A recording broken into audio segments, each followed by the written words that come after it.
Ampifaliana indray no androsoanao tokantranontsika rehetra tomboko lasy tomboko vavy amin'ity larobialina ity fotoana izay ianarahantsika ny fandarana sahilasy izao eto amin'ny fahitalavitry ny MPS miaraba antsika rehetra koa izay manaraka ity fandarana ity amin'ny tambajotra miaraba ireo manaraka amin'ny onjam-peo 5 teboka efatra dia nizany tokantrano any izay efa miandro fatratra izao fandarana izao dia anterina izay fiarabana izay toy ny mahazatra dia rahako manolotra amin'ny namana Clémence Rarinirina ny fandarana miarabanao Clémence. Mirabanao ihany koa namana Lilira Faralahy dia ankafaliana toraka izany no hitsidianay indray ao atokantranonareo amin'ny ity alina ity manasanareo tsy saraka aminay hatramin'ny farany mandra-piafarany izao fandarana izao satria vahiny anankiroa samihafa izay ho ampahafantarina namana Lilira Faralahy eo no raisitsika amin'ny ity alina ity na izanaty izany na namana Lilia tsy ho vita angambany aloha tsy anomboana an'izao fandarana izao raha tsy hiteniny amin'ny hoe namoy namana iray isika ao anatin'ny tontolo ny asa fanaovan-gazety dia tsy iza fa hifaly izay nahafantaran'ny mpanao gazety maro azy moa dia tao amin'ny fahitalavitra record izy no niasa nandao amin'ny tany izany hoe namoy ainy tamin'ny farany herinandro lasa teo izahay ato anatin'ny fandarana sahilasy zao dia manamafy ny teny fampiononana sy teny fankahirezana ho an'ny fianakavian'ny tompokolahy. Ya, semba nandrahoana moa iny dia tsy maintsy nyresahana satria tena namana mpiara-miasa tokoa nahoana ny endriky ny fandarana Clémence Rarinirina sy ny mpijery any tokantrano any araky ny lazaina teo dia misy karazana vahiny anankiroa samihafa izay ho raisitsika atao anatin'izao fandarana izao ny voalohany dia ny solitena ny ponina izay monina eny amin'ny faritra ankady fotsy be felantanana iny izay fantatsika loatra araky ny reny vaovao hitantsika indreny fa hiaran'ny antso-jay amin'izao fotoana izao satria dia tadiavin'ny karana bodoina ny tranon'izy ireo solitena amin'izy ireo no ivahiny amintsika ao anatin'ny tapany voalohany amin'ny fandarana ao amin'ny tapany faharoa kosa tsika dia resadresaka miaraka amina renim-pianakaviana Clémence Rarinirina renim-pianakaviana iray izay mpikambana mavitrika sy mafana fo ao anatin'ny antokotiko Madagasikara hitavatafa amintsika izy momba ny fahitan'ny raharaham-pirenena amin'izao fotoana izao amin'ny ankapobeny Clémence Rarinirina. Ya, toy izay no endriky ny fandarantsika ka dia ho raisitsika avy hatrany ary ny fahintsika voalohany amin'ny ity alina ity dia tsy iza fa andriamatoa Stevens Randrianarson izay solitena ny roponina eny akady fotsy be felantanana izay araka nambarana namana Lili teo moa hoe misy mitady akakeriny ny tanin'izy ireo amin'izao fotoana izao. Mirabanao andriamatoa Stevens Randrianarson tonga soa ato anatin'ny fandarana ianao. Miaraba ny madame Clémence ny maraba amin'ny madame Lili ary miaraba amin'ny mpijery rehetra sy ny mpieno rehetrarehetra amin'izao fandarana izao. Ya, ny tenenina teo moa andriamatoa Stevens hoe misy mitady akakery ny taninareo eny akady fotsy be felantanana eny ny tena marina ohatra ny efa elaela ihany ianareo no niresaka sy nitabataba makasika n'ity raharaha ity nametraka banderole ihany koa manohitra an'izay hoe fa ka nikarana ny taninareo izay nanomboka oviana marina moa zany ny tena nisiny ity tranga ity. Efa elaela ihany izy io satria na dia ireo ray aman-dreninay ary ny efa anisany efa niady teo hatramin'izay nisiny izany hoe ho alain'ny karana izany ny tany. Ny marihana eto aloha izany fa ny ray aman-dreny izany misy izany mbola velona ao ary ny ankizy sy ny zanaka taty aoriana izany manajara eo amin'izao fotoana izao. Efa tamin'ny taona 1984 izany ireo nefa teo misy efa nihoatran'izay ny teo. Ary hatramin'izay izany tsy mbola nisy roaroa sy adiady izany hoe momban'ny karana na misy hoe efa tompon'ny tany izany dia izay no ankehitriny nefa misy izany hoe ho an'ny karana ny tany dia ohatry ny mahagaga anay izany ilay izy hoe efa ahoana izany hoe tany malagasy ve dia ho alain'ny karana hoe inona ny antony satria misy zavatra tsy marina kely izany ao anatin'ilay izay mahatonga anay midongy sy manao an'ilay banderole. Efatra amin'ny taona 470 no efa teo amin'ny toerana io ny akamaroanareo tiako fantarina ihany eo amin'ny firy-tafo eo moa izany zao ianareo reto raha miresaka tsika ilay manao an'ilay fitakiana sy manao ny banderole sy ny sisa firy-tafo ianareo ny tena hoe voakasika mivantana nyity fibodoana tany ataon'ny karana ity. Amin'izao eo amin'ny 2 tafo eo izay misy izany ny olona mimponina misy eo amin'ny 500 sy 300 eo izany ny olona eo hatramin'izay izany amin'izao. Mikasika an'le disadisa zany ny tiako hatongavana hoe io karana io zany ankehitriny raha mibodiny taninareo dia mihevitra izy fa izy no manana ny taratasy ny zavatra misy nefa dia nareo teo nareo nanajary araka ny nambaranao teo efa tamin'ny taona 470 inona marina ny zavatra misy ao ambadika izay disadisa eo aminareo rotota izay zany. le disadisa amin'ny karana zany milaza izy fa hoe manana taratasy nefa nle momba an'le taratasy milaza izy fa manana titre sy hoe momba ny taratasy resa momba ny tany zany ananany nefa nle fomba zany nazahoany an'izay taratasy zay ohatra ny aminay ohatra ny misy tsy famarina satria raha manamarina ny tany zany ny olona tokony fokontany mahalala an'izany indrindra fokontany nefany nanomboka hatramin'izany 1984 zany ka hatramin'izao mbola manaiky ary mbola manamarina fa tsy misy olona nananateraka ny momba fomba nazahoana tany na ataoko hoe procédure rehetra momba fanaovana an'izany zany tsy nisy an'izany na hoe hatreo zany hatramin'izao mbola tsisy koa karana ka nanamboatra zavatra kely teo na nametraka zavatra kely teo de zay no hoe fomba ahoana zany nazahoan'le olona milaza fa nivarotra an'le tany ohatra na nazahoan'le karana an'le tany hoe manazahoan'ny titre nefany na ny firaisany zany na any amin'ny ataoko hoe fokotany any zany resahana fa ny fokotany ary zao de tsy mahalala an'izany mihitsy reo olona reo nefany hatramin'izay mbola nanao adidy amin'ny fokotany en tant que hoe izy zany monina sy mipetraka eo de manatanteraka ny adidy sy ny momba rehetra ny ataon'ny vahoaka vahoaka monina azy eo zany mialohan'le hoe le karana no tady aka le tany am'izao fotoana zao io mantsy tamin'mpanjakana zany ny andohan'io tany io raha tamin'mpanjakana ohatrany hoe tsy maintsy hoe angatahana aloha zany aloha ny procédure aloha zany zay ny araka ny lalàna nisy an'izay fangatahana zay ve natao niza de nisy fangatahana zay ve na ny teny anao teo ihany hoe tsy nandalo fokotany fa nareo kosa ve nareo le ponina le efatra am'y dimapolo tafo moa izy anao teo roa dimapolo tafo na fantatra an'izany hoe nisy nangataka zany ve sa hoe ahoana inona ny tena zavatra nisy marina atao anatin'izay zay vahoaka aloha tsy nalala tsisy mahafantatra an'izany hoe misy olona nanao taratasy nazahoany an'io titre io misy milaza misy koa miteny hoe ny fomba nazahoany taratasy nanao procuration zay vahoaka teo nazahoany an'izany titre zany nazahoany hoe nafahana nazahoany an'le fangatahana tany amin'ny domaine nefa n'izay zany tsy misy an'izay satria ny olona vahoaka eo ny monina sy ny taloha sy ny ray aman-dreny mihitsy hatramin'izao tsy mahalala an'izany na de fokotany hatrany hoe président fokotany fandimby hatramin'izay zany ka hatramin'izao mbola ny teny hoe tsy nisy procédure natao teto na affichage teto na any amin'ny fraise tsy nisy affichage teto na hoe fangatahana fanao tany eto misy olona na nisy descente teo tsy nisy mihitsy teo mbola tsisy olona hoe momba fikarakarana taratasy zany teo amin'ny toerana mbola tsy nisy aminareo zany misy kolikoly ao ambadika io zavatra io aminay zany misy mihitsy le satria tsy hatram'izao tsy fantatra hoe inona ny tena marina nazahoana izay zavatra zay raha bangoina moa zany de tena ohatrany hoe manao ny fomba rehetra ahafahana mahazo hibody ny taninareo zany ny karana reto raha zay le resaka te antany aho hoe marina fa nisy ny fitarainana nisy ny banderole sy ny sisa fa inona avy le tena dingana efa nataonareo manoloana an'izao zavatra miatra aminareo zao hatreto Andriamatoa Stephen Andrianarso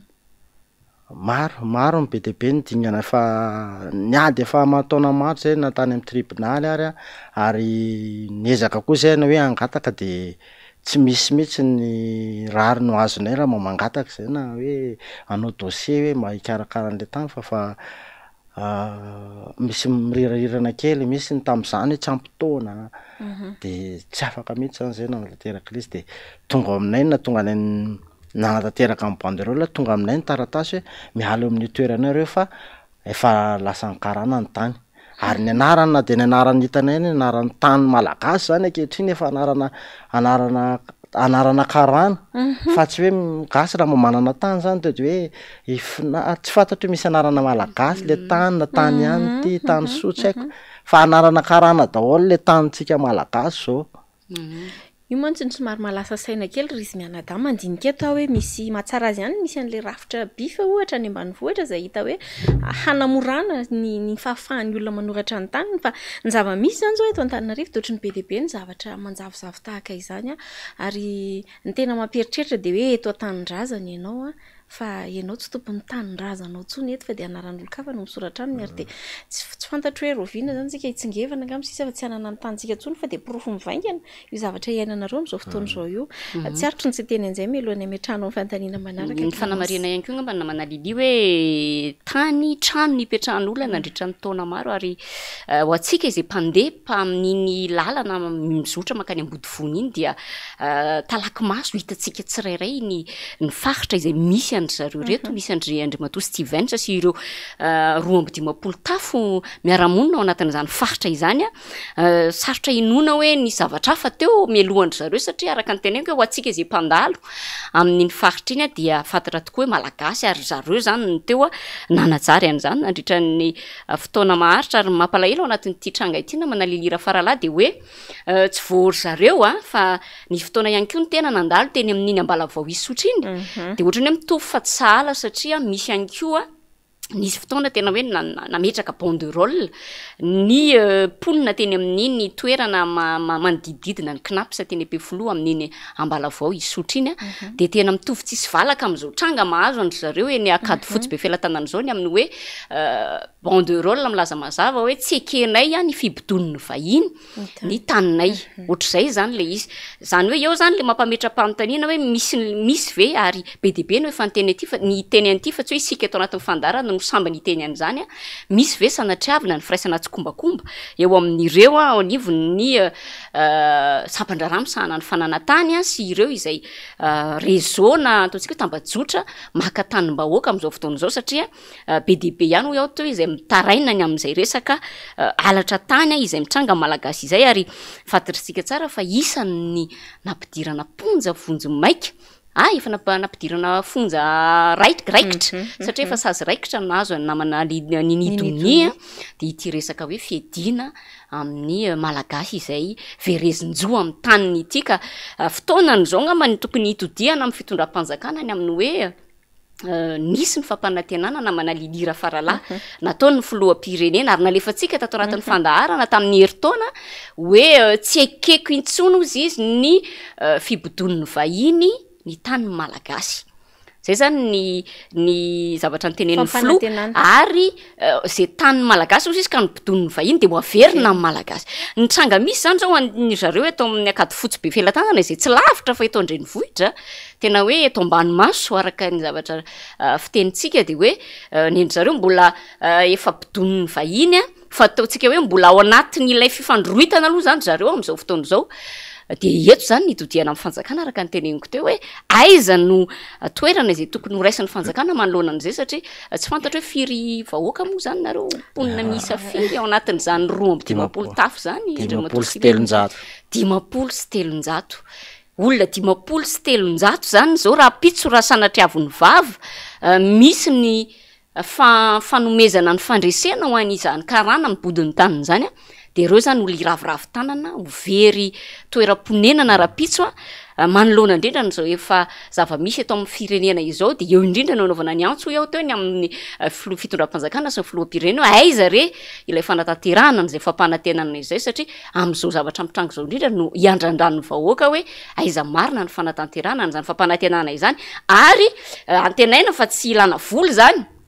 fa fanapaha-kevitra no tokony ho raisina hoe tanterao ilay fampanantenana fa rehefa tsy ekena ny fibodon'ny vahiny ny tany malagasy de tokony tsy ekena hatramin'ny farany misy koa ny tranga tamin'ny fotoanandro ny Clémence Raninina teny amin'iny faritra Ambolokandriny iny zay tena vahoaka maro be miaina amina tanimbarina nandritra ny taona maro efa hatr'izay nahatany azy no nanao nitrangana zavatra tahaka izao ary de nisy banderole aman-taonany mihitsy nijanona teny amin'ny hoe tsy eken'izy ireo ny fangalany vahiny ny tany zay hoe le teneniko hoe ho vahiny eto tantsika ny tsika ty raha tsy misy fandraisana ndraikitra Andriamatoa Steven Sandrianarson zay solo tena ihany ho andreo ponina amin'iny akady fotsy be felatanana iny iaran'izao fibodona tany raha tsika rehetra mahita izao angamba ianao mihitsy no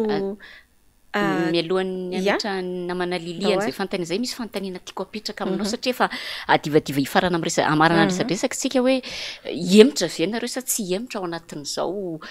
fijoroanareo amin'ny fiarovanareo ny taninareo sy ny fiarovanareo ny nde ataontsika hoe ny fivelomanareo mihitsy satria raha ianao manokana zao de mpivarotra ny asanao eny toerana am'izao fotoana sarotra be no nytenenana hoe hemitra satria tsy hemitra mihitsy zay satria gasy ny tena ary malagasy tsika ary Madagasikara amin'ny malagasy sarotra mihitsy ny hoe tsy hemitra zany satria mamanantena hoe araka ny teninareo hoe antom-pivelomanay eo sarotra aminay ny elana amin'ny toerana eo ary dongo mata hatramin'ny farany zay fa tsy ala fa amin'ny malagasy ny tany mbola mariny aoka mba hoen'ny fitondrana hoe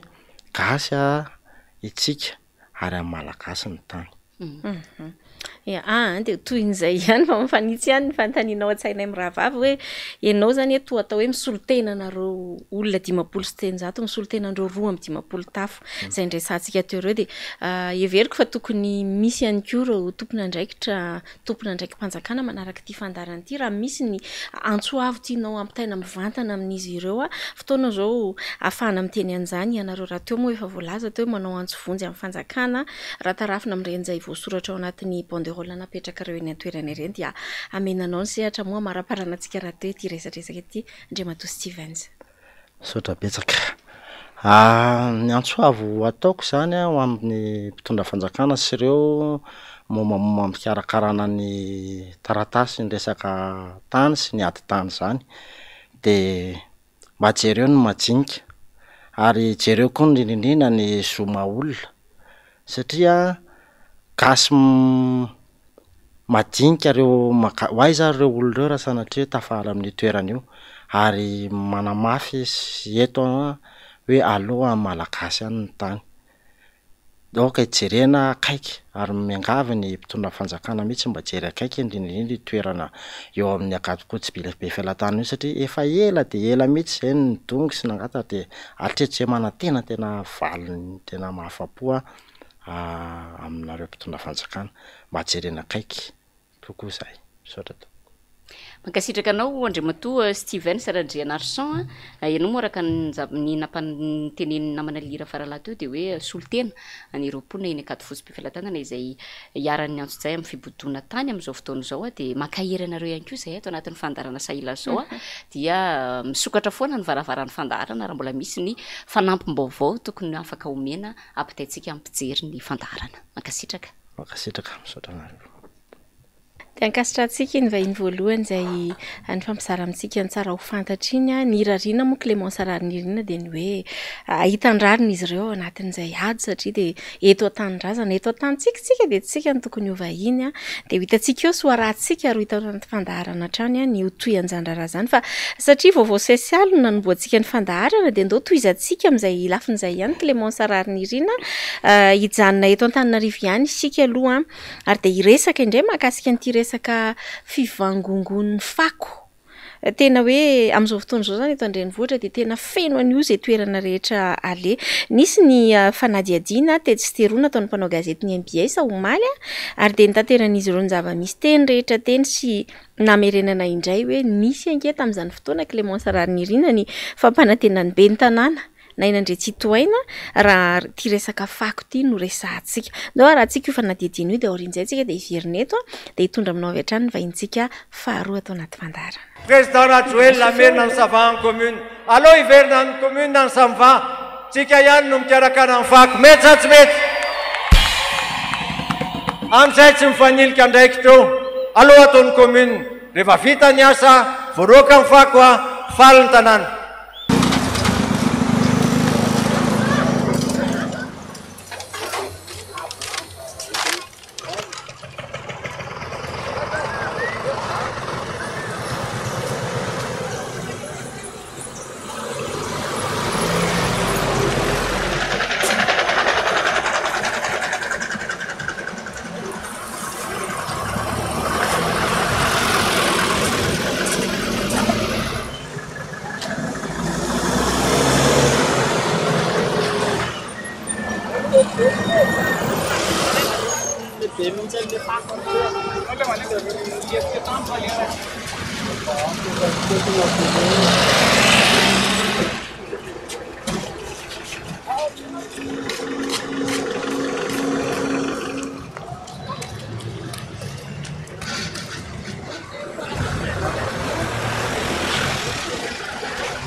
Raha tsy voaroaka ny fako de tongava ty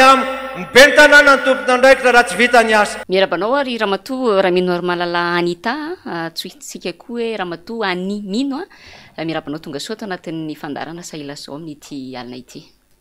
De faly miarahaba Clémence, de faly miarahaba Madame Lily, misaotra betsaka amin'ny fanasana fa efa maromaro ny kilinareo zay niantsana zay fa tsy tonga mihitsy fa zay avo afaka de misaotra betsaka amin'ny fanasana. Ya ankasitrany ianao nanaiky ny fanasana eto amin'ny ity alina ity ianao moa de ponina eto Andrenivohitra raha iny fanadiadina na raha antsika teo iny de efa manomboka indray zany zao aloha ny fivangogon'ny fako ramatoa mino ny fahavaratra nefa ity vao mitsidika ahoana fahitanao an'ity zava-misy ity. Misaotra Madame Clémence amin'le fanontaniana fa iaraha mahita tokoa manomboka ny fahavaratra milatsaka ny orana ny fako anefany mitoby tsisy fiovana treto reny ny fampanantenana nataon'ny ben'ny tanàna tamin'ny fampanantenana nataon'ny vahoaka tamin'ny fifidianana azy ary nanizingizina izy fa raha tsy afaka mifako de tongava ty amiko hatramin'izao nefa mifako mivangongo etsy roa tsy atao onoono ary tsy atondro vato tsy atondro vomangadina amin'izany tsony itsika vahoaka fa samy iaraha mahita io na iza ary eto tsindriko mafy hoe natoeranaiza de feno fako ary misy aza toerana tena tsy mendrika isy an'izany fako zany mihitsy ary tafiditra any amin'ny toerana tsy tokony idiran'izany teneniko mivantana eto eo amin'ny terminisy bus 182 ohatra lalana makeny Ambolikandrina amin'ny bibilava iny misy fiangonana io akaikiny eo ambanimbany eo mbola tsy vita tsara moa izy io fiangonana io de eo ny fako ary tafiditra trany amin'ny fiangonana mihitsy de tsy misy asiny tsony zany le tanàna tsy misy asiny na ny tanàna na ny tranon'Andriamanitra na ninona aiza ny ben'ny tanàna aiza anao Andriamatoa ben'ny tanàna fa mivangongo ny fako efa manomboka ihany koa ny lalitra satria efa milatsaka le ranon'orana midovoka ny hafanana de efa manomboka mihitsy ny feno ny lalitra noho ny fofona maimbo milanao ny fako Andriamatoa ben'ny tanàna dia mijoroa ianao tanterao ny fanomezan-toky nomenao an'ny vahoaka fa ho avy ihany koa ny aretina noho izay loto zay dia mitomby eo tiany ny fahasairana amin'ny vahoaka noho izay loto zay ka tanterao fotoana firy zay nateo anareo tsy nisy tanteraka ny fampanantenana indrindraindra resaka fako no resahana androany de raiso ny andraikitra esory ny fako ary ndradradradrainareo tamin'izany ihany koa le hoe sambyva resaka sambyva hoe alaitsika ho tantanitsika ny sambyva ho tantan'ny commune zao izy efa niova SMA efa ianareo zao no mitantana an'le izy nefa tsy hita zay ataonareo tsy misy andraikitra raisinareo fa fampanantenana laingany no afafy amin'ny vahoaka fampanantenana pokaty angamba fotoana zao raha ohatra ka tena mba hoe lehilahy mitana ny teny nomena dia diovy ny tanàna esory ny fako fa manomboka ny loto milatsaka ny orana miakatra ny hafanana efa mitangorona ny lalitra tsy lalitra fotsiny fa sady lalomanga de zay moa zany makasika niny fako iny izy miraha vavy fa manaitra atao anatin'le izy teo fotsiny le hoe efa amin'ny commune zany zao fitantana tsy misy azo anliana andraikitra tsony eto zany ka de aloha ny tantara no tsara fa ny zava-misy aloha de maimbo maloto tanteraka lay Antananarivo renivohitra zay tokony ho haingon'ny Madagasikara fa fako iny fa etsy andaniny zay tena anisany tsy hoditsita ary tena miariary koa ny resaka tsy fandriampahalemana ramatoa Mino am'izao fotoana zao tsy eto Andrenivohitra ihany fa eto Andrenivohitra fotsiny ohatra resantsika efa manomboka ahitana an'izany eo mpanao sinto mahery any anaty taxi be mahitsika efa manomboka miverina zao le resaka fivelesana boiron ho an'ny mpitondra moto zay tena mampihorokoditra mieritreritra an'le izy fa tsy eto Antananarivo ihany fa na any amin'ny faritra tany amin'ny faritry mena be ohatra de ny sesisesy ty resaka fanapahan-doha ty tena mampalahelo be farany teo aza tovovavy 5 sy 7 taona no niaran'izany fanapahan-doha zany vao nisy koa le tovolahy vao tsatoka famaky anaky 3 amin'ny lohany tany Tuliara vao omaly tovolahy tao Antsirabe nisy nanindrona antsy avy aty Andamosina tena hoe zay tany ale tsy misy azo antoka tsony mampihorokoditra ho anao manokana ramatoa Mino ahoana ny fahitanao an'ireny atrangana tsy fandriampahalemana rehetra ireny. ahay misaotra indray am'le fanontaniana madame Lily a manako lazaina mihitsy tokoa na resaka tsy fandriam-pahalemana no resahana ary io a ny hitantsika eto an-drenivohitra araka ny lazainao teo sy le hitantsika miseho ao amin'ny tambajotra tserasera fa any ambany ravikazo any tena betsaka satria tsy mba misy ny hoe tambajotra ny olona any tsy de mikirakira Facebook fa mba mifampita amin'ny antso telefona no ohatrany de tena betsaka mihitsy ary presque isan'andro tsy ray tsy roa matiny dahalo de ohatra ray zao ty tena akaiky toerana any zany tena sady lavitra mpitandro filaminana tsy misy ninina de tifirina tena hoe eo akaiky 10 metatra nelan'le dahalo sy ny misy anao tonga de tifitra eo tsisy hoe hoentina ry amin'ny hôpital na amin'ny hôpital fa maty satria sady toerana lavitra indrindra zany tsy mba misy CSB na CSB aza tsy misy de vao maty tamin'ny lahady alina de nalevana tamin'ny alatsinainy olona tena olo-pantatra zany any ambanivohitra any any amin'ny district Faratsio teneniko mihitsy le district mba jereonareo mpitandro ny filaminana zay milaza fa manakaiky ny vahoaka fa tena misy hoe tena lavitra ao amin'ny toerana atao hoe asabotsykely amin'ny fenomanana izy zay tena lavitra zany akany Faratsio lavitra akany Ambomasina any Betafo lavitra akaiza tsy hita mihitsy hoe makaiza anjakany dahalo tena iantsona anaovana antsoavy mitompona andraikitra isan-tsokajiny ao amin'ny mpitandro ny filaminana mba jereony any ambanivohitra fa sy dokany aty amin'ny andrenivohitra de sy dokany manenjika ny mpanohitra rehefa le misy hoe ohatra zao le raisiko le hoe isy hetsika ary de any mpitandro filaminana feno camion firy fa any ambanivohitra any tena betsaka mihitsy ary matetika any amin'le toerana any zay zany ny fantako de teneniko fa akoatra ny tsy fantatro misy koa ohatran'izany any fa matetika misy mamono olona ohatran'izany any amin'ny toerana teneniko io fa tsy misy mijery namana fantatra eto an-drenivohitra Enitosy voalina mihitsy zao nisy nanafika fa ny sorana an'Andriamanitra aloha na izany aza mba tsy nisy ainana foy tsy nisy naratra fa ny entana ny lasany de namana tena hoe mpiara-mitolona mafana fo manohitra ny tsirariny de tsy hay moana hoe misy kakay noho izany zavatra zany ihany koa na hoe tena le asany ratsy ny noho ny fahantrana sy ny karazany rehetrarehetra eo de zany zava-misy daholo miresaka tsy fandriam-pahalemana ohatra kaiky azo raisina zay ny hoe tsy mila maka ohatra lavitra ianao tsy mila mikaroka vaovao fa hitanao isan'andro isan'ora resaka tsy fandriam-pahalemana io de ino moa no tena tongavana hoe aiza ianareo mpitandro ny filaminana aza variana amin'ny miditra amin'ny resaka politika angamba no azo ilazana fa mba jereo tena mba tandrovinareo fatratra ny vahoaka sy ny fananana fa mijaly amin'izao fotoana zao tsy ny eto an-drenivohitra ihany iaho teo fa any ambanivohitra ambany ravikazo any de mba jereo re tompoko fa tena mijaly ny vahoaka efa mijaly amin'ny fahantrana mijaly amin'ny anoanana mitaintaina ary mijaly tanteraka miresaka tsy fandriam-pahalemana zay tsy maty ny aretina sy anoanana zany maty vonoiny dahalo ny manitra sy ny tsy manakatao mijaly mireparepa mifanina mihitsy amin'ny anoanana ny mba manana kely ao am-posy alainy dahalo de zany ny fiainana eto manao antso avy ihany na de hoe efa tsy enonareo aza de averina ihany ny fiantsoana fa mba atao kosa angamba mba hoe mba mety mba enoinareo ny antsoantsony zahay vahoaka madinika fa isan'ny mampirongatra nyty resaka tsy fandriam-pahalemana ity ihany koa moa zany miresaka sika ny eto an-drenivohitra ohatra de ity resaka délestage ity ihany koa izay tatoato moa zany dia mamely tampoka koa ty délestage ity nisy ny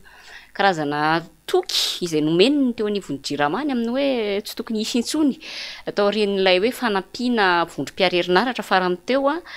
nefa to tsy zay ndray zavatra misy fa mbola misy ihany zao ohatra no maly manokana de mbola ny sesisesy hatrany zay délestage zay nanaitra manokana ity fanamarena izay nataony ny filohan'ny HCC teo aloha ity ny teny izy tamin'izany tao anatin'ny compte Facebook ny hoe ay moa izy efa nisy rebranding de tsy jirama intsony fa de mata délestage mandava-taona zay zany no fanamariana nataony ahoana kosa indray zany no iainanareo an'izay ramatoa ny mino eny amin'ny fokontany izay misy anareo amin'ity resaka délestage ity zay mbola tsy mifarana araka ny teny io misaotra Clémence fa le voalazany Andriamatoa filohan'ny ACC taloha teo de mitombona sady azo raisina mitombona sady azo raisina mitombona sady azo raisina satria isan'andro koa isan'ora isa minitra de mipetraka le hoe zoma foana nga andro any zoma foana zany ny andro zao zoma foana ny andro zao satria le nidradradradraina tamin'iny herinandro iny le hoe manomboka zoma ka hatramin'ny talata ihany no tapaka ny jiro misy fanamboarana de orinan'izay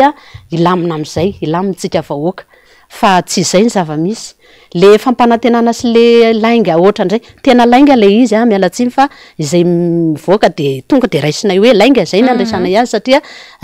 tsy mifanaraka am'le lazaina le zavatra misy de tena lainga zay ho anay vahoaka madinika zany mandray azy de zoma-foana ny andro zany hatram'izao mialohan'ny idiranao fantalina manaraka na manalira farala satria tsika rehefa miresaka hoe délestage moa zany de matetika moa zany hoe rano matetika moa zany jiro fa ny rano koa hoe tsy andaniny tsy haiko aloha zany aloha ny tsika eto an-drenivohitra aloha ohatra somary milamindamina ihany amin'ny resaka rano fa ny any ivelan'ny renivohitra zany hoe mivoaka kilometatra vitsivitsy miala an-drenivohitra de mijaly amin'ity resaka rano ity fa intsika teto raha tsaronao namana lilira farala igona na herandrema am'zafy ny asy efa tena nitaraina mafy mihitsy izy mikasika ny tranga misy eny ivato eny amin'ity resaka fahatapahan-drano ity fa ny oentiko eto zany de tranga misy eny amin'iny party an'Andranoro etsy atehiroka zany tena mijaly amin'ity resaka rano ity satria na nisy fotoana zao nisy an'ireny tondra-drano reny fa de tapaka foana io rano io manomboka amin'ny 9 maraina ary tsy miverina io raha tsy amin'ny 7 arivo zany hoe na misy rano na tsisy rano de tapaka foana ny rano de amin'izao fotoana zao indray raha ny fitarainana voaray de amin'ny 5 sasany maraina de efa manomboka tapaka ny rano de tsy miverina raha tsy any amin'ny 10 alina any tsy tsaritry ny olona zany zay de lasa voatery ny olona zany amin'ny 3 maraina de efa manangon-drano ka zany zavatra zany anapiko any teny namana animiny teo efa le olona efa ianjadininy fahantrana ny rotorotom-piainana ny olana samihafa nefa mbola mifoha amin'ny 4 maraina manangon-drano ataoko angamba fa tena zavatra tena tsy rariny izany tranga na fahatapahan-drano lava reny tena lava reny satria efa rotaona hatramin'ny isiny ty fitondrany ty de zay foana zany ny ainan'ny mponina teny amin'io fokotany anankiray io ka de tena mitaraina izy ireo manoloana an'izay tranga izay ka de hitondrana an'izay eny araka ny tenao teo moa mety hoe tsisy mieny fa ny zavatra ohatran'ireny rehefa tonga ny fotoana anankiray ilanao an'le vahoaka de tsaroy taiza tokoa moa nareo tamin'ny fotoana ny tarainanay tamin'ity resaka rano ity fa mampijaly tokoa ity resaka rano ity akoatra ny resaka fahatapahan-jiro ka de anaovana antsoavy ihany koa mikasika an'izay miresaka fahatapahan-drano ianareo miravavy fa io tsy le hoe le olona manana rano sotro madio any tokantrano le manana robinet ao an-trano fa na de hatreny amin'ireny borna fontaine ireny ary nisy fotoana nandalo andro amin'ny 12 alina tamin'iny faritra Ambatolampy miresaka antehiroka ianao de taitra mahita le filaran'ny bidon fa tsy tataraiko tsony hoe atraiza fa tena mahita olona maro be mitafy body fotsy de taitra amin'ny 12 alina fa ahoana de andrano mena iny miandry isokafany pompe de tena tena vidina ohatry ny volamena vao tamin'ny herinandro io nandalo amin'ny faritra Ambotra Rahaby iny fa tena hatry ny ratan'ny masoko mbola tsy nahita lavana filarana bidon ohatr' zany hoe zany zany hoe zany tsy ho an'le manana rano any tokantrano fa tena nyretraretra mihitsy no voakasika eo anatin'le izy antenaina fa misy miaino zao resantsika zao inoko fa tena misy miaino ary de miandry ny fandraisana raikitra mifanandrify amin'izany tsika fa mbola hijanona lafiny sosialy ihany tsika raha sitrakareo miravavy raha sitrakareo madame Lily raha manapakanao am'le resaka rano ihany le eto le hitantsika resaka hoe lavadrano pompy fa any amin'ny faritra de ohatra ny any atsimo tsy misy rano ny ray bidon vidina ray bidon 20 litres vidina 20 ariary zany ny zavatra iainan'ny vahoaka malagasy mitovy amintsika eto amin'ity firenena ity zao latsaka ny orana de zara raha mba misy raha mipotaka kely miangony iny de iny ndray no rofina de iny ny sotrona iny no ampiasaina iny no hoanina zany zavatra misy iainana eto fa tsy fantako hoe hitan'le mpitondra amin'izao fotoana zao ve zany zavatra zany sa ahoana zany hoe le fanontaniako no mipetraky le izy ty zany ohatra ny hoe efa lasa dala mihitsy ianao mametraka fanontaniana nefa le izy efa fantany hitany ahoana moa ny tsy ahitany andreny fa hodiny tsy hita hodiny tsy fantatra fa zany zava-misy eto amin'ny firenena de tsy misy mijery tsisy mamonjy ny malagasy eto amintsika ohatran'izany fa ny zavatra hita dia ny eo amin'ny fitondrana falifaly miaina tsara mihitsy tsy misy olana tsisy problème selfie ary tena mandeha any ampita mandeha makaiza raha tamin'ny fotoan'androny zao tsy nateo amin'ny fitondrana andry zareo no misy tao anatin'ny fitondrana ohatran'ireny tadidiko tsara mihitsy mialatsiny fa tena mitatatata mihitsy hoe ohatrinona ny ofan'ny hotelinao am'izao volanay vahoaka no ampiasainao de tokony fantatray hoe ohatrinona ny freanao ohatrinona inona ny atondianao any de eto koa zany mialatsiny fa mitonga ato amin'ny tsaina le izy le zava-misy hoe tena mba mitatatata ihany koa zany zahay eto hoe nareo mandeha any reny ao hitanay amin'ny tambajotra tserasera moa le izy fa tsy hoe zavatra sokotsokirina ihany na hoe zavatra tsy forononay izy vata tenany mihitsy no mampiseho an'le izy ho hitan'ny vahoaka zany dia droanay zonay vahoaka manontany hoe inona moa zany le antondia andehanana anampitany de sa anao selfie de vola averiko mihitsy hoe vola ahoana ny vola fremakany ny séjournao any volam-bahoaka satria nareo ihany manko ny nampianatra anay hoe piasam-bahoaka ianareo amin'ny fitondrana de ianareo zao no mitondra piasanay vahoaka zany nareo de mba anananay zoa ny mahafantatra ny zavatra ataonareo de iangaviana ihany koa raha ohatra hoe mba misy ohatran'izany aza ohatrany hoe miantsy ny vahoaka tsy haiko hoe inona le atao inona zany le tanjona ampisehoana an'le izy fa raha misy tsy haiko hoe raha zany eo amin'ny toeranareo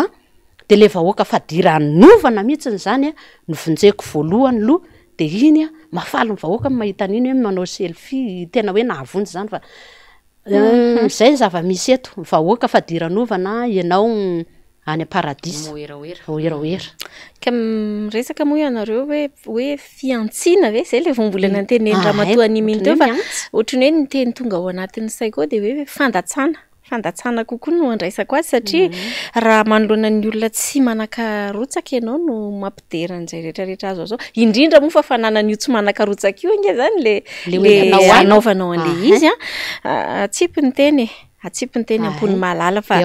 de miresaka tsika teo hoe 7,000 ny ray bidon amin'ny rano 20 litatra ozy izy ianao any atsimo andrefana resaka tuliary tsika fa eniko le izy de hoararotiko antaniana fa ny zava-misy koa miparitaka tao anaty tambajotra izy ty asy ianareo mirahavavy raha nahita an'iny fa efa manomboka ampiasaina amin'izao fotoana zao amin'ny famarana sy famarotana vary ihany koa zany ny resaka madiko any tuliary any zany ny zava-misy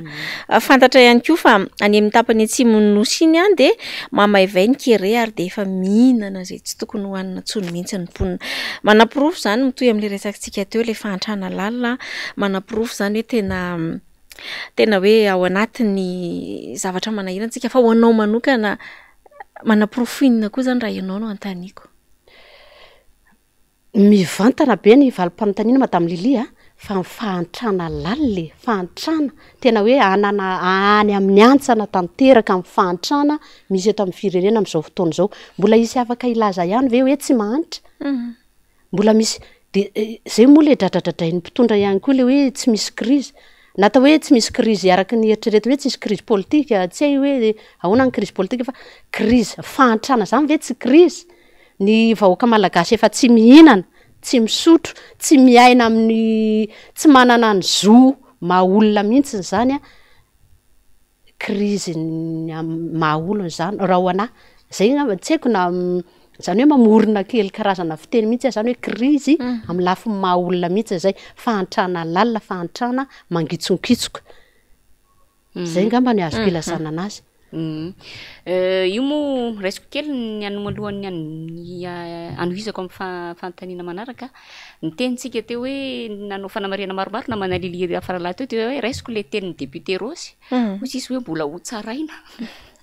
de tena marina mbola hotsaraina reo mpitondra antsika ireo fa ivatika amin'ny vaovao politika isika anomboantsika izany zao ny fitakiny ny transparency international raha matoa ny mino a ny amin'ny hoe tokony hitsarana ny solombavambahoaka lantorakotomanga izay fantatritsika tsara fa voatontonona amin'ny resaka raharaha fanaovana fitrandrahana antsokisoky ny voamboana ity farany zay voalaza fa hoe tsy nentina nohina ny antsony Bianco raha ny voaka tamin'ny fampalalam-baovao ny faraparan'ny herinandro lasa teo tsy andeferako ny tsy maty manota hoy ny filoham-pirenena tamin'izany fotoana raha nanao kabary tery mamasina tamin'ny fotoana nandraisany fitantanana ny firenena ankehitriny zany zao iny olom-boafidy akaiky anazy isan'ny tena akaiky azy no Monsieur Gazety iny hitantsika eny Monsieur Gazety amin'izao fotoana zao hosa hanasazy an'ireo mpiray-donakafo aminy ve ny filoham-pirenena raha ny fahitanao azy manokana animina raha am'izay lafin'izay zao nijerena tsy voasambana zany iny ramatoa iny hoe iny ramatoa iny nanao zavatra tsy nety teo amin'ny ireo mpitondra reo fa efa betsaka mihitsiny hatrany amin'ny écran plat bombo sisety iny ndray zao ramatoa iny ary miala tsiny fa atao amin'ny tambajotra serasera koa ny efa nahitana zay vadiny ihany koa nisan'ny tao efa voaroroy amin'ny asa ohatry zany resaka kidnapping de io izy io miariary be mihitsy nireny hoe miala tsiny amin'ilay fitenenany hoe tena tratram-body omby fa tsy mba hoe aya fotsiny de rahantsika mahita araka mivoalazanao teo tsy nentina keny amin'ny Bianco fa tena hoe ry zareo marina zany no mitondra de zay mety amin'ny marina zany ny ataony teny filoham-pirenena hoe tsy andefitra amin'ny tsy maty manota fa atreto ambava fotsiny ambavy zany atreto ary tsy zay ihany ny rehetrarehetra zay lazainy firifiry am'izay lazainy moa no tanteraka am'izao fotoana zao de reny iny zao ohatra anankiray mivantana akaiky iainantsika androany hoe iny ramatoa lanto solombavambahoaka lanto rakotomanga na ny ankizy kely na ny olon-dehibe na niza mahafantatra tsara an'izany de voantso tena Bianco tsy nandena kely fa raha olona hafa reny no manao ohatran'ireny manao ahoana fa zay mifanontaniana mampametram-panontaniana foana zany le zavatra isan'andro isan'ora zany eto tsy maintsy misy zavatra sampona eto amin'ity firenena ity fa raha ohatra olona hafa ataoko hoe tsy na député aza fa hoe tsy mpiaraka amin'ny ho fitondrana io nanao ahoana ny nanaovana azy raha raisitsika fotsiny reo olona efa nalefany any amponja zay mihitsy manko ohatrany hoe natokana ho an'ny tsy mitovy hevitra le fonja ve sa ahoana satria zay mihitsy raha ho tenenina le izy tsy natao ho an'ny mpitondra am'izao fotoana zao tsy natao ho an'ireo olona eo amin'ny fitondrana tsy natao ho an'ireo olona pomba amin'ny fitondrana ny fonja ny fitsarana ny zay tsy mety rehetra zany mety aminy ary tsy aran'izany sazy zany mihitsy izy fa mifampiaro izay tsy nanota taminareo moka hitorabato azy sady mamenatra le izy hoe soratra masina ampiasainao amin'ny zavatra ratsy ianao sady olona ambony be tompona andraikitra ambony be miala tsiny fa sady mbola eo amin'ivon'ny fiangonana ihany koa ianao mbola manana ny toerana maizy ianao de nefa ny zavatra ambody omby zao ny zavatra misy de sahany eo amin'ny fitondrana manao an'izay zavatra zay de ozy izahay hoe tsy mety fa mbola ho tsaraina averiko ihany le teny hoe mbola ho tsaraina fa mandra-pahoviana ihany koa nefany fa ianareo eo amin'ny fitondrana ve tena mihevitra mihitsy hoe ho eo mandrakizay ary tena fantatra tena heverinareo fa tena mety ve le fiainam-pirenena amin'izao fotoana zao fa mampiteny mona ary tena mampalahelo reny mpianakaviana no miteny vehivavy manana fo hoe mora taitra mientiny fo nefa tsy am'izay lafin'izay mihitsy le zavatra misy fa tena hoe mampihetsi-po niza mbola manana saina mandinika ny zavatra atao hoe mety sy tsy mety eto amin'ity firenena ity fa le eo amin'ny fitondrana mihitsiny de tena tsy maty manota ary za tsy manantena n'Andriamatoa filoham-pirenena eo mihitsy hoe izy no andeha bedy an'ireo mpiaradia aminy fa raha nao an'izay izy efa nataony zay fa firifiry zay tsy voavoalohany ity tsy faharoa tsy fahatelo tsy fahaefatra tsy fahadimy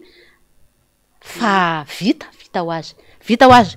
ohatrany karatrinay vo zy le fitenenana fa na izany kosa aza zahay de miantso ihany koa hoe aleoa re mba tsy ho avela tsy ho maty manota am'izao tsony sady io ramatoa io efa tamin'ny fotoanandro le efa meny olona anarana moa hoe ramatoa volaboritra de zao indray palisandra de any le tena mampime any natao misy any mandeha tambajotra tserasera any hoe palisandra tapaka député mitongila na zay tsy mety arenina zany ataon'ny olona ohatra zany satria zay le zava-misy tamin'ny firenena de sady tongo bakivaky no mampalahelo no marary no mahamenatra de mba miantso mibianko rehefa tsy nakemy ve le ramatoa de avelanareo am'izao miantso mibianko ny lananareo bianko de tena hoe anao mizana mitovy fa tsy anao ihany koa mizana tsindrinila ka mananteny izahay tena manantena manao antsoava aminareo bianko mba tadiavy io ramatoa io naiza misy azy resaka fonja ihany resako kely fotsiny ianao isantazana ramatoa Nimino tamin'ny fiarahamentana tamin'ny vadiny Mairanto Manandafy farany teo tam'le nisy an'le hetsika zay karakarainy amin'ny hoe fiarahamentana malama malona indrindra ilay tsindry azo lena izay mahazo anazy le tsy aradrariny zay mahazo anazy am'izao fotoana zao mikasika an'ity hoe fampidirana fonjavonjo maika noho ny fanambarana ny everiny fa hoe fanairana makasika ny zavatra manahirana amin'ny fiarahamonina de ty resaka fitaovam-piadina izay vao niresantsika teo zao PDP tsy fandriam-pahalemana mitrangetseroa nisy nefa nireny ny fanakanana ataon'ny mpitandro filaminana ihany koa niresantsika teo koa zay tamin'ny resaka niresahana an'le tsy fandriam-pahalemana manahoana ny fahitanao an'iny trangisy satria am'izao fotoana zao san'izao de to hoe tamin'iny andro iny tsy haiko na mbola mitoy hoe tsy avela mitsidika ny Mairanto Manandafy tsony na ny vadiny aza tsy avela miresaka sy ny sisa lasa misy an'izay fepetra manahiran'izay niraisin'ny tompon'andraikitra de tena nandray anjara tokoa tamin'ny sabotsy izy iny mbola tsela fa vao tamin'ny sabotsy teo nandray anjara tamin'ny fiarahana amin'ny madama vadiny malama ny antony de eo aloha malama hafa iny fa le tena hoe le fijoroany am'le fiadina am'ty injustice misy ato am'ty fireneny ty izay ny tena anoanana any madama Doris vadiny malama satria iarahantsika mahita reny hoe nisy zavatra nyteneniny momba ny resaka fitaovam-piadina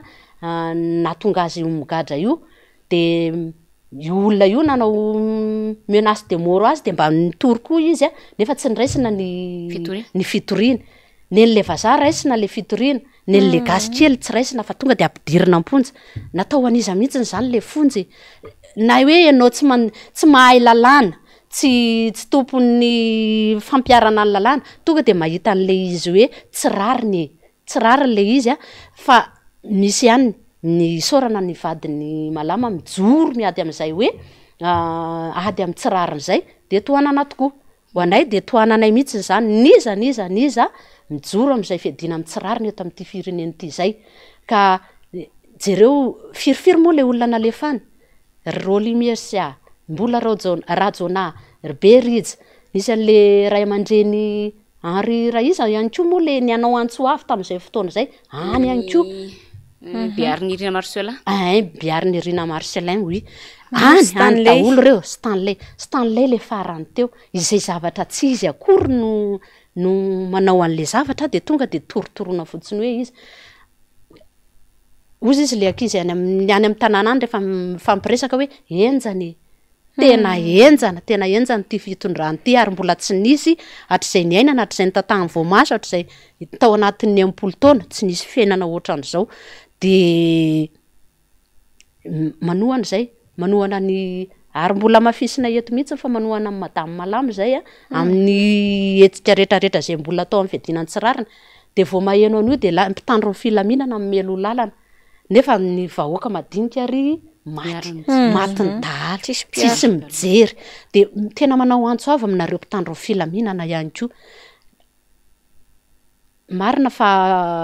asa fivelomanareo fa melomanareo mivady aman-janakareo fa atao antso avy re le conscience mba le ny olona mandeha ohatranay le tamin'ny sabotsy iny zao mandeha pahatsorana eny amin'ny trottoir zay tsy mandeha manakana tomobile tsy mandeha mandoro zavatra tsy manimbanimba zavatra fa mandeha tsara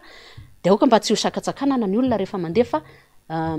zo fototra zany ary nydradradradrainareo amin'ny fitondrana mihitsy nydradradradran'izay tamin'ny fotoan'androny hoe zo fototra ny maneo ny maneo hevitra eny an-dalambe ary raha misy tsy fahafaliana na tsy fahafampo eo amin'ny fitondrana de zony tsirairay maneho an'izay de zay no nataony zay ny atao satria misy injustice betsaka mihitsy miseho eto amin'ity fireneny ity de izahay de mijoro ihany miady amin'izay ary manohana ny olona rehetrarehetrarehetrarehetra zay miady amin'izay na izy na iza ya mampieritreritra mihitsy moa izy indraindray fehezanteny mitsimbilana tsy ampozina de fonja amin'ny fotoana maromaro ny valiny avy eo misy nefa ilay fitenenina ry izy mirahavavy hoe ny ohatra de miainga avy any ambony fa raha zany teniteny foana zany ny raisitsika de tena angamany ataoko hoe fararanony zany ny atao anivony fitondrana amin'izao fotoana zao ary tena efa mampalaza ratsy an'ilay fitondrana mihitsy zany le zavatra fahatany zay aseho ohatra hoe raha tadidinareo tena lasa voajery foana le fangalana sary amina saina mivadika tsy amin'ny tokony ho izy solombavam-bahoaka ve ka tsy nanao an'izany olona ambony eo anivon'ny fiadinan'ny repoblika ve ka tsy nanao an'izany ary ny tena aloha zaza farany teo de ny minisitra mihitsy zay ampita fanilo no indrisy fa de mbola nitazona n'ity sainam-pireneny ity amin'ny endrika mivadika tena hoe mamperitreritra ary mampalahelo hoe efa betsaka ihany ny fanamariana natao mino aho fa natany amin'ny kilasy farany ambany indrindra ary tsika nampianarina hoe taky ny ahoana ny fenitra ao anatin'izany saina zany fa de mampalahelo fa de tsy manova ninina zany zavatra zany niezaka nanadio tena ny minisitra ary lay fehezanteny ny arovany tena no tao maika aza tena rahabe nandray azy satria de izy hoe nitondra fotsiny fa tsy tompon'antoka tao anatin'izany misy moa ny sary na fananana porofo mihitsy fa tena nitazona sy nijery maharitra niny saininy izy alohany ananganana azy tsy afaka nandinika ve tena mamperitreritra be deabe ny tiako ambara fa tsy za moa eto vahiny fa zany fa nytany de te antany anao raha matoa animino hoe lojika ve ho anao reny zavatra rehetrarehetra mitrangy reny tonga de tsy lojika ary tonga de tohina ny fo tena zany mpampianatra mpanabe de isika samy tsy misy olona tonga de hoe any amin'ny faratampony ambony any zany fa tsy maintsy mandalo any amin'ny farany ambany amin'ny madinika indrindra ary any amin'ny kilasy de fampianarina an'izany hoe fitiava-tanindrazana ny fitiava-tanindrazana de amin'ny alalan'ny fanajana ny fanevam-pirenena fanajana ny iram-pirenena ary ny ankizy kely zay manao tsirambina amin'ny fanajanan'io mandisindisana io manao sarina sainam-pirenena ka mandisindisana io na hoe 1 millimetre aza tsy mifanaraka amin'le refiny io hoe ty mitovy refy amin'ny ty mitovy ka tsy de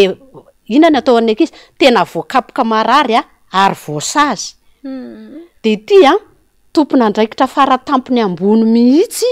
no maneho adalàna ho an'ala izy tena adalàna tena hoe ohatra tena tsy mendry tena hoe intolérable miala tsiny fa andriamatompo tsara zany loha ty faran'ity le taloha solombavam-bahoaka de nisy le hafa de zao ndray ministry ny fitsarana no iny miariary be iny de ianao ve ny asa mpitsara mitsara ny mety sy ny tsy mety de ny sainam-pirenena raisinao tsy mety atao hoe mivaralila mihitsy zany le saina mihitsy ho anany mivaralila de ianao tompona andraikitra lehibe tamin'ny firenena ohatran'ireny ny ataonao de aiza ny nona hoe hitondra n'le firenena makaiza ianao fanontaniana foana zany no mipetraka hoe de entina makaiza zany le firenena raha ohatra ianao mpitondra no mivaralila sy mivady tadidiko tsara ihany koa fa nisy fotoana barea nisy raha matoy ihany koa nanao bando sainam-pirenena mivadika ihany koa ny sainany tamin'izay tsy fantako na tonga ao an-tsainareo le izy fa any izy any tsy dinoniko le anarana de nisy ihany koa de reny tsisy miteny reny fa misy tompona andraikitry ny serasera amin'ny ao anatin'ny fitsarana ohatra tsy maintsy misy zay na eto amin'ny firenena zao de misy ny raha matoa ny ao amin'ny serasera de tsy mba afaka hoe miteny jery sy miteny andreny meloa ve de tsy mba afaka nijery an'iny meloa ve ianao miala andraikitra hoe tsy tompona andraikitra amin'le izy fa ianao aloha na iala takin'inona aza tsy madio amin'iny ianao na ampiasa clean faran'izay maro sy betsaka aza tsy afaka zany ianao hoe tsy tompona andraikitra fa ianao mihitsy ny tsy afa miala eo amin'ny zavatra ary tena mamenatra le izy fa tena hoe ny firenena mihitsy no mitotongana mamadika an'le firenena midina mihitsiny zany le izy satria iny manambara ny fiandrianam-pirenena voalohany manambara fa manana ny fiandrianany ny firenena iray de ny sainam-pirenena zany ny azokonao de ataonao midina noho izany midina ohatr'izay ko zay moa efa zavatra misy ko midina ko inona moa ny zavatra tsy milatsaka any ambany am'izao de inona moa zany ny tokony ny ola zay ny hoe de anareo ve de mbola sa ihany hoe tsy haiko hoe maninona raha miala am'izay ao amin'ny gouvernement tao fa nefa moa hiala ihany ko tsy hitako zay ho tenenina madame Lilisy madame Clémence fa tena ohatrany hoe manahirana ary tena ohatrany hoe tsy hitanao hoe inona zany tena lanja n'ilay firenena am'izao fotoana zao eo anatrehan reto mpitondra antsika malagasy reto fa mampalahelo fa tena mitotongana ia ndray mbava kely fotsiny Clémence alohany ametrahana fantaniana manaraka hoe lasa saina be mieritreritra an'ilay fitiavan-tanindrazana fanevam-pirenena sy ny sisa za tena manabe raha sina fanadinana ho an'ny mpitondra fanjakana rehetra amin'izao fotoana izao hoe izay mahay niram-pirenena andininy voalohany faharoa fahatelo ihany no afaka rofina amin'ny sobikany tsy afaka loha-pirenena ngamba mety ao anatiny anisy fotoana izy tena katena niry izy de tonga de ny fehezanteny voalohany anaty niram-pirenena nirainy de avy eo de izy hoe ka zay ny tiako lazaina aminareo hoe le fitiavan-tanindrazana nge aty anaty le izy de hiteny ivelany amin'ny fihetsika sy ny zavatra rehetra atao hoe ny olona tokony hanome ohatra voalohany indrindra hoa de ny fitondrana ka tokony efa mametra-panontaniana tokoa hoe ohatra tahaka ny ahoana zany no jereny taranaka aminareo amin'izao fotoana izao ia safady kely ngefa fa mafizitro kely satria araka le niteneniko teo hoe raha nampianarana ho any zany ny ankizy manao zavatra ohatran'izay de voasazy bedy de eto zany zao satria ny ministra no manao an'izany iza moa ny tokony bedy any ministra sy anasazy ministra filoham-pirenena tokony tonga de gaz zany dikan'izay raha ohatra ka tena mandray andraikitra ihany koa le filoham-pirenena any araka ny lazaiko teo hoe amin'ny faramadinika any tena voasazy de ny saziny inona ny sazy tokony omena an'le manira atao hoe maniratsiry an'le firenena mihitsy tokony miala zany tsy mijanona ho ministra fa manambany an'le firenena ary tena mitondra midina an'le firenena fa tsy mitondra miakatra resantsika ny momba ny resaka saina ny vadika iny resantsika lavalava fa teo ihany ko tsy azontsika hoditsita ihany ko fa mandeha koa zao ny malaza be koa ny resaka ady hatrany eo amin'ny samy pomba amin'ny fitondrana amin'izao fotoana izao nresahany namana lilira faralahy teo hoe ny ohatra de miaingany ambony fa de io zany zao misy ohatra vaovao indray omeny izareo reto amin'izao fotoana izao ngiany raha tsirahona Norbert Lala manokana zao de nandraoany izy hoe zay fitondrana ialana ozy de tsy maintsy mirodana zay zany le teny no teneniny milaza izy tamin'ny tany vangaindrano fa hoe mifanipaka amin'ny foto-kevitra hijoroany ihany tokony ny zava-misy ataon'ny mpitondra sy ny mpanaradia azy sasasasany vetivety eo anefa de toa niemitra amin'ny fanambarana nataony indray nga Norbert Lala Ratsirahonana fa de nisy moa zany teo alohalohan'iny ny fifamaliana taminazy sy nga kaleta teny amin'ny hainao manjery rehetra teny de vetivety eo izy de niverina indray tamin'le zavatra antranga satria de resaka fifamihinana indray no hita teny amin'ny nivoaka gazety ny tiako antaninanao inona ny sinema ao ambadika zany rehetrarehetra zany raha ny fijerinao azy manokana nenay moa de fomba fijery mahitsy foana fa tsy miolakolaka mihitsy de ny ambadika an'izay de le filana sezy mitady sezandray Andriamatoa Norbert Lala Ratsirahonana mialatsiny fa ozy président le tamin'ny fotoana zay hoe tompoko lahy tsy tompoko lahy izy fa tompoko mialatsiny amin'le fitenenana fa mamerina moa zaiko satria voalaza henonay le izy hitanay de mba verimberinay fa le filana sezy mitady seza indray zany Andriamatoa de milaza an'izay raha ohatra manko hoe Andriamatoa tena mitsinjo an'le hoe fiainam-bahoaka sy zay tena hoe iadana amin'ny vahoaka sy manana le hoe fitiavan-tanindrazana raha izay tokoa hoe zay tsy miaraka aminareo de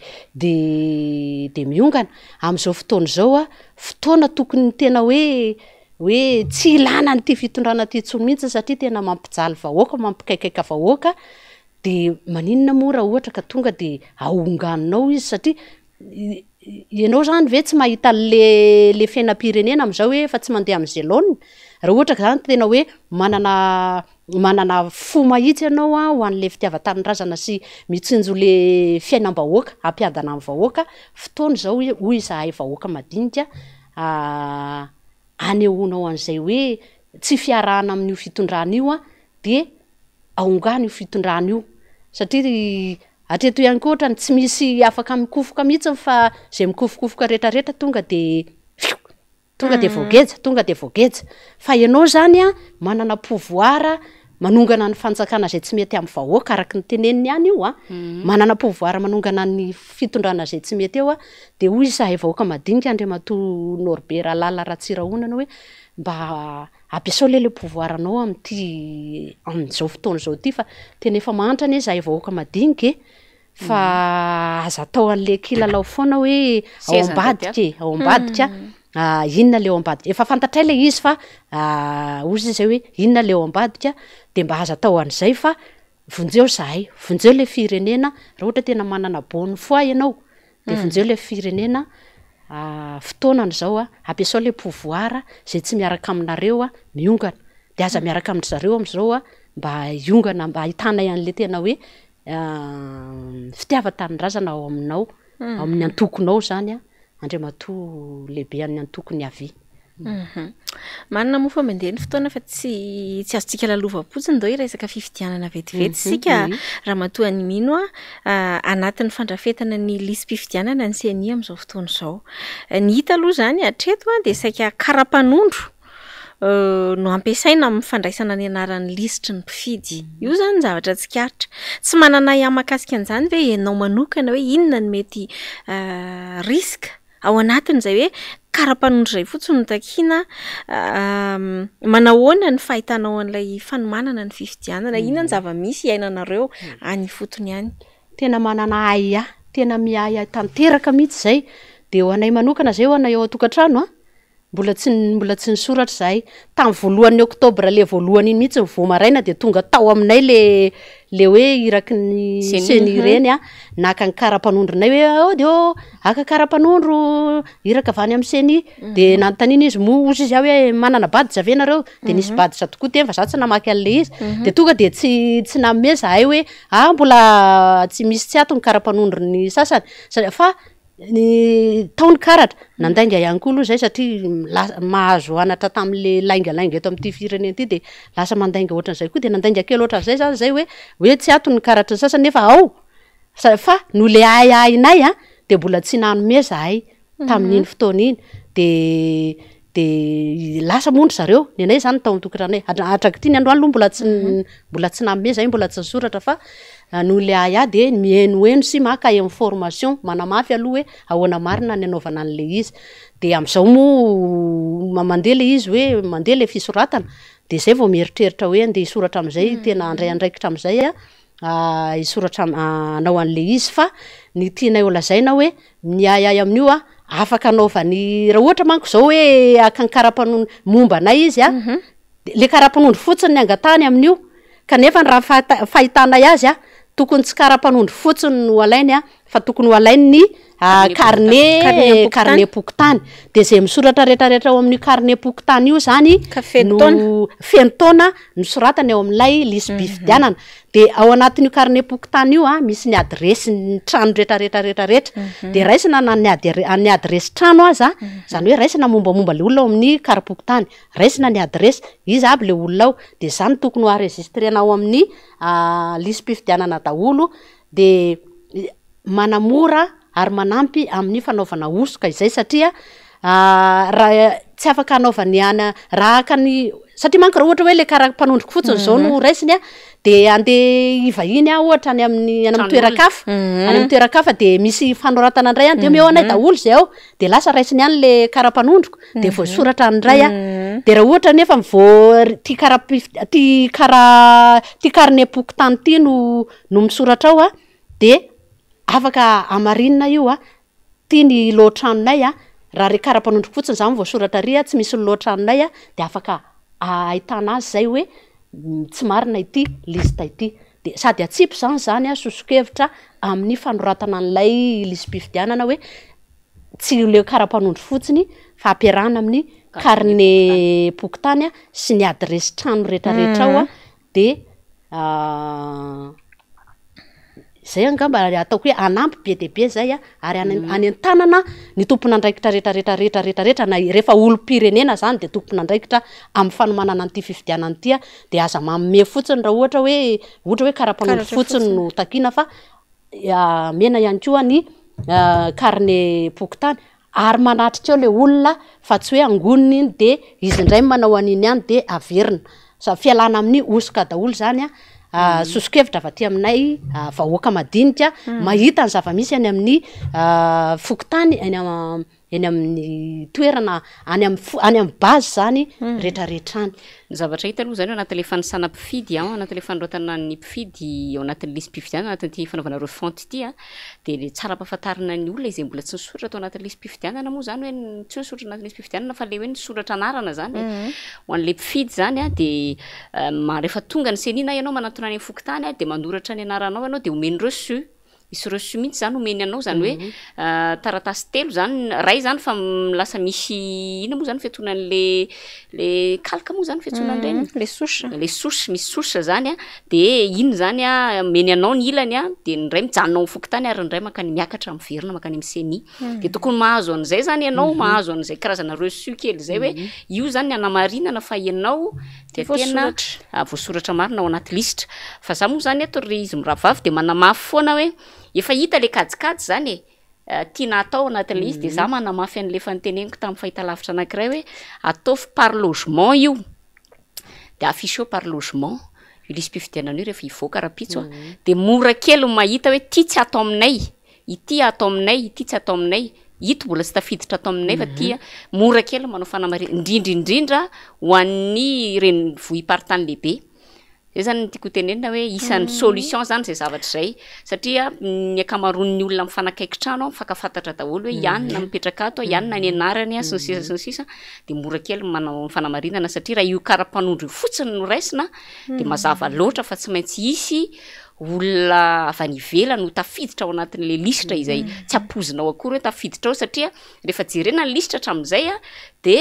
mandeha par ordre alphabétique io de tsy ho hitanao mihitsy io fa mety anarana manomboka mively anarana de anyarina be any izy de tsy ho vitanao mihitsy ny manara-maso an'izay fa mieritreritra an'le izy de hoe le tombony eo anatin'le hoe raha lefa isaky ny loatrano mantsy io zavatra io de izao hoe tsy mianona fotsiny eo le ny avy tena izahay mianakavy ampitaona no atao anatin'ilay listrako fa tena manana zo mihitsy zany anara-maso hoe rianonao ambadika kosa tsy folo mianaka zany fa dimy zareo satria izay loatrano mifanakaiky ny tokony hifanakaiky eo raha ordre ny loatrano nitondrana anazy zany hoe manana andraikitra tsika manara-maso an'le eo akaiky indrindra satria raha efa misy ny kajikajy ratsy anaovana an'izay tsy fahamarinana an'izay de everiko fa tokony samy omailo ny rehetrarehetra zay le hoe vigilance resahana fa tsy iainana sy ampiarina ary atao asa mihitsy le izy ampiena be an'izay mety ho resaka doublon sy resaka alabato zay zavatra zay raha pitso raha ohatra ka zay nitateraka satria io matoa ny safidy izy hoe tena karapanondro fotsiny ny raisina za aloha mana misy kajikajy fa zay aloha ny hitako hoe ahafahana tena misoroka an'izay fa miankina amin'ny volonté satria io ny le resantsika hoe ny zavatra simple indrindra mivadika zavatra compliqué rehefa avy eo hoe fa raha tena manana fahavononana marina ametraka an'le fifidianana madio mangarahara ekeny rehetra de amiko zay ny tsotra indrindra ary raha zay no misy mino fa tsy de isy ny tabataba hoe ohatran'izao satria ho avy ny fotoana tsy maintsy ho affiché-ny io lisitra io mbola ho ampahafantarina ny vahoaka io de eo amin'izay le samy mifanara-maso ny ray tanàna de zay io vao miverina any amin'ny senira vao ivoan'le lisitra tena definitive ataoko angamba fa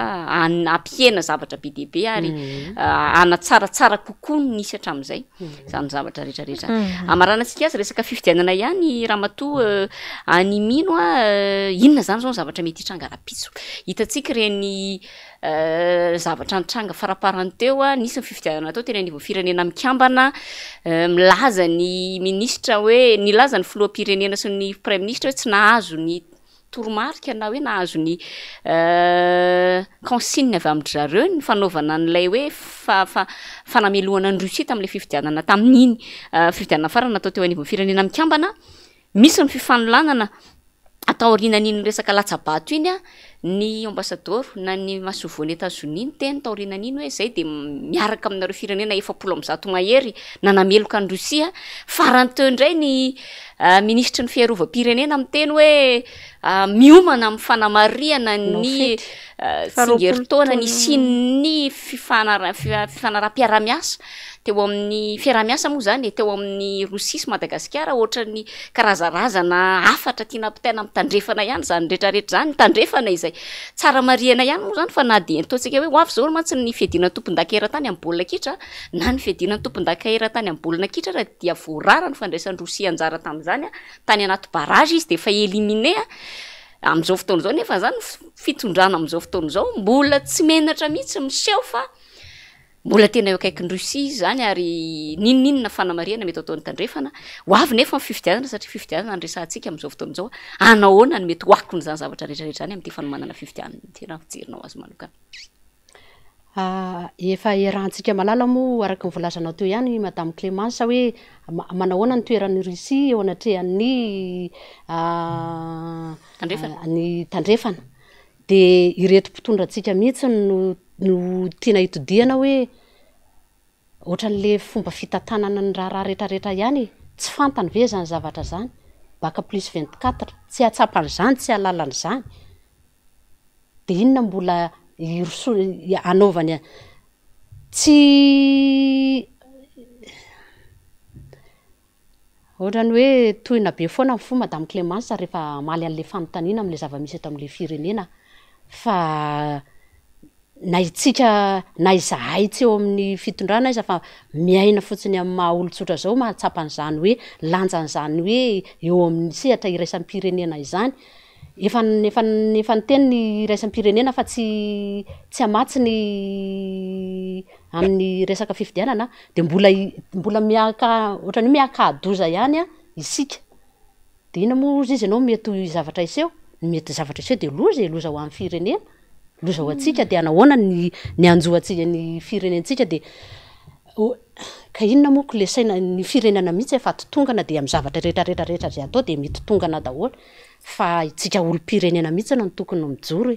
eto koa moa manahirana le olo-pirenena hoe iza ny ijoro iza ny tsy ijoro rehefa mianjy ifampijoro tsy tonga ny mijoro ny milaza ty tanorazana nefa de fa loza mitatao tsy loza mitatao fa loza miatra ny manjoan'ny firenena de tsy misy ihany ny samy joro maneho an'izany hoe fitiava-tanorazana zany fa loza ny anjoan'ny firenena zay teny zay fotsiny no azoko amalina an'le izy hoe loza no anjoantsika amin'ny zavatra atao eto amin'ity firenena ity ary ho zava-doza ny ho isy amin'ny resaka fifidianana amin'izao zavatra ataon'ny mpitondra izao de efa eo ny ohatrany hoe karazana disadisa sy ny karazany mbola mandrangaranga ihany andehanao fety zany ane le rehefa niteneniko tery aloha ohatrany hoe miantsy foana zany ohatrany hoe miantsy foana miantsy ihany zay zany ohatrany hoe toetra an'le mpitondra mihitsy hoe tsy mahatakatra lavitra mihitsy ve ianareo tsy mahatakatra mihitsy ny lanjan'izany hoe zay asoan'le firenena fa ohatrany efa tsy mety tsony le hoe zay no mitondra de zay mety aminay tsy mety amin'le firenena intso zay fa loza ny anjo loza ray loza roa loza telo hoy le teny ohatrany hoe vazivazy zaritenany eny amin'ny andavanandrom-piainana eny ka zay ngamba no azoko lazana ya makasitraka anao indrindra raha matoa animino ny vahiny indray tato anatin'ny fandaharana saila zao tamin'ity alina ity raha mino ary manana Anita moa ny tena anaranao makasitraka indrindra tompoko ny vahiny tato anatin'ny fandaharana indray de manatena ny iverinanao tsy ho ela satria zay manokana zay sy namana lira faralahy de faly foana rehefa mandray vehivavy ato anatin'ny fandaharana tsy hoe tsy tianay le mandray lehilahy fa vitsy loatra le vehivavy mahasamy teny mahasamy mandray ndraikitra mahasamy joro ohatranao de fafinaretana be ho anay foana ny mandray vahiny toanao raha ny maso ahitan'ny vehivavy ny sainam-pirenena tena hitanao hoe hafa